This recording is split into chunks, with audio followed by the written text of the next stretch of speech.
Hello guys, welcome to my channel. I haven't posted a video in the past few days and I'm feeling guilty for that somehow. I apologize for those who are excited for my videos. In today's video, I am going to discuss the common mistakes when people apply for naturalization. I wanted to help those who are planning or in the process of becoming a US citizen as much as possible.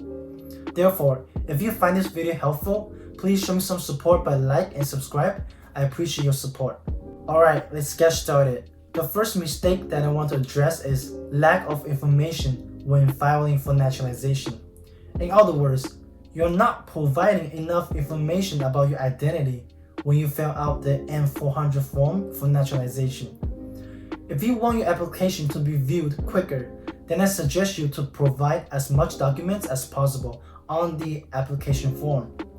This not only saves you time when filing, but also save you time when you get to the interview date. The officer will not ask you for any more documents because you have already provided them on the application. In addition, you don't need to bring all the documents with you to the interview if you provide it in the beginning.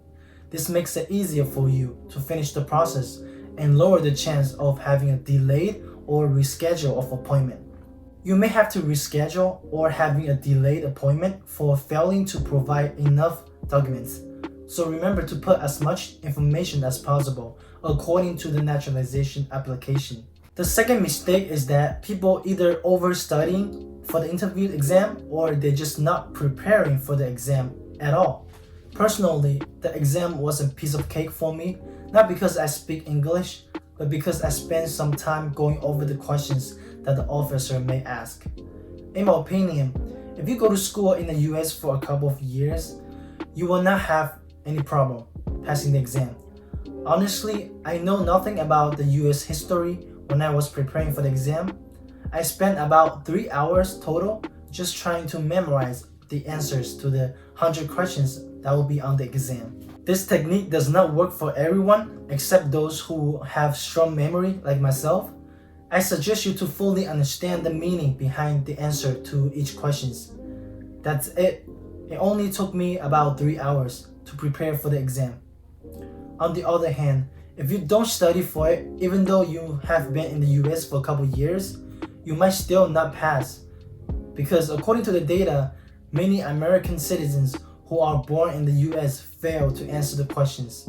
This is kind of unfair for us immigrants because if you think about it, why do we have to answer those civics questions when the Americans do not even know? Anyway, you should spend some time on the preparation. Do not overestimate yourself, otherwise you may fail. In fact, many people have to retake the exam twice according to the recent statistic. I'm just telling you guys to treat this seriously, even though you may feel that the exam is a piece of cake after you pass. But my point is that it is better to pass one time than retaking it twice. It's a waste of time. Third mistake is that people being late for their appointments.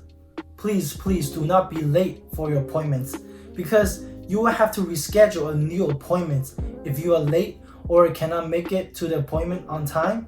This is inconvenient and you will not be able to finish your naturalization process as fast as expected. I suggest you to arrive at your appointment site 30 minutes before the interview time. This way, you're giving yourself the extra time to come to the appointment site without hurry. Things can happen in life that prevent you from doing things you wanted. What if the weather is bad or there's a large crowd of traffic on the day of your interview? You have to consider the outside factors when it comes to the appointment. I was more than 30 minutes early for my interview appointment. It was boring to wait. However, I was glad that I was not late for my interview. I hope you all get my points. Next mistake. Mistake number 4. Not checking your application status frequently. I made this mistake when I was in the process of renewing my mom's green card. The result was that we lost a green card in the mail. The status online said that the card was delivered to my address. However, we never received her green card. From this lesson, I wanted to tell you guys to check your status frequently online through whatever the government site you use to apply for naturalization. I use the USCIS to apply for naturalization and I check my status almost every week. You don't have to check it every week like I did. You can check it monthly because it takes more than weeks for them to update your status. The reason why I stress this so much is because sometimes the government will send you the appointment notice later. If you don't check, you will not be able to know when the mail is coming. If you have a printer at home, you have access to a printer, then it will not be a problem.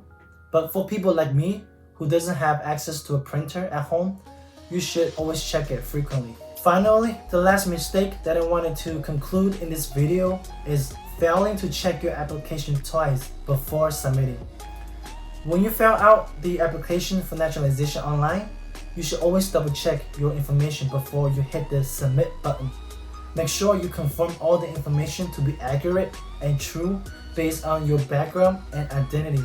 In addition, do not make up stuff or enter the wrong information, because some questions will be asked again when you get to the interview. If you lied, you may answer the question differently at the interview. This will create discrepancy on your application. The officer may or may not ask you for more information and reschedule of interview appointments. I hope you take my points seriously and keep them in mind. That will be everything for this video, and I wish you all the best for your naturalization process, and let me know if you have any concerns or comments. Thank you all for watching.